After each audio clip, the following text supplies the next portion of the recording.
আমি রাত অনুমান 9:15 দিকে গোল ঘরে বসা ছিলাম। আমি তো এই গোল ঘরে বসা থাকা অবস্থায় হঠাৎ করে পলাশ তার সাথে আরো 2-3 মোট 4 জন আমি যাইতে দেখলাম। হাতে একটা কাগজও দেখেছি। সবাই তো আসে থানায়, এইভাবেই আসছে।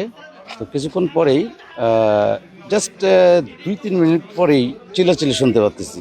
শাউটিং শুনে আমি এখান থেকে উঠে যাওয়ার প্রাককালে পলাশ সে দৌড়ে যাচ্ছে এবং ফোনে বলতেছে যে এই আমার জামাত শিবিরের সব লোকজন ডাকো, সবাই আসো, থানা ঘেরাও করতে হবে।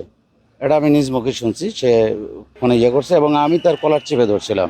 কলার চেপে ধরে যখন আমি এই গেটে গিয়েছি, তবে একসাথে আমার মনে হচ্ছে এটা প্রি প্ল্যানিং একসাথে তারা এসে অবশেষে আমাকে ইট দিয়ে আমাকে এখানে আঘাত করে। এবং আমি তাকে দেখলে চিনবো। পলাশটা আঘাত করছে, কিল ঘুষি মারছেই আমাকে। এবং যেহেতু তার আমি কলার চাপে ধরছিলাম, এছাড়াও আরও অনেককেই আমি দেখছি এখানে যাদেরকে মুখ চেনা আমার, যেমন নাম 2-1 বলতে পারবো আমি। সেটা হচ্ছে আপনার এই যে কি শিবির মোজাম্মেল না কি বলে, এখানে শিবির মোজাম্মেল নামে পরিচিত অনেকগুলো, প্রায় 250 থেকে 300 লোক। এই ফোন করার সাথে সাথে কীভাবে আসলো আমি এটা আমি করতে পারিনি। অতঃপর আমি হাতে এই অবস্থায় আমি চলে গেলাম ভেতরে। তারপর তো যা দেখি আমাদের ওই অফিসে সেরেস্তায় আমাদের মহিলা কনস্টেবল তাকেও মারছে এবং আমাদের আরো কয়েকজন অফিসারকে মারধর করছে, আমাদের ওসি সাহেব সহ। কি বুঝলেন ভাই? অনলি যেটাই চাই। পলাশবাড়ী উপজেলা যুব জামাতের বাইতুল মাল সেক্রেটারি যিনি, ওনার নেতৃত্বে বোধহয় 8-10 জন মানুষ এসেছিলেন। পলাশবাড়ী বাজারের একটা দোকানের মালিকানা নিয়ে দ্বন্দ্ব। মূলত দোকানটা হলো সরকারের, সরকারি দোকান উপজেলা প্রশাসন বরাদ্দ দিয়েছে, বরাদ্দ নিয়ে তাদের ভিতরে কোনো দ্বন্দ্ব আছে, এটা নিয়ে একবার মারামারি হয়েছে এবং ব্যাপারে মামলাও হয়েছে।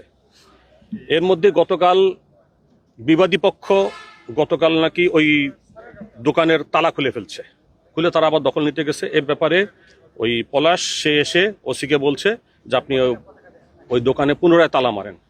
তো ওসি যেটা বলছে তাকে যে এই দোকানের মালিক তো আমি না, দোকানের মালিক উপজেলা প্রশাসন, আপনারা তাদের সাথে কথা বলেন, ওনারা যদি বলে আমাকে তালা মারতে তাহলে আমি তালা মারবো। এই তালা কেন মারে না এটা নিয়ে বাকবিতণ্ডা, ওসিকে চাকরি করতে দিবে না, এই সমস্ত বক্তব্য দিয়ে পরবর্তীতে ওসির গায়ে হাত তুলছে। ওসিকে বাঁচানোর জন্য বা করার জন্য, ওদেরকে নিবৃত্ত করার জন্য আমাদের আরো 2-3 জন অফিসার এসেছিল, তাদেরকে মারধর করছে। এই বিষয়ে আমরা আইনগত ব্যবস্থা নিচ্ছি।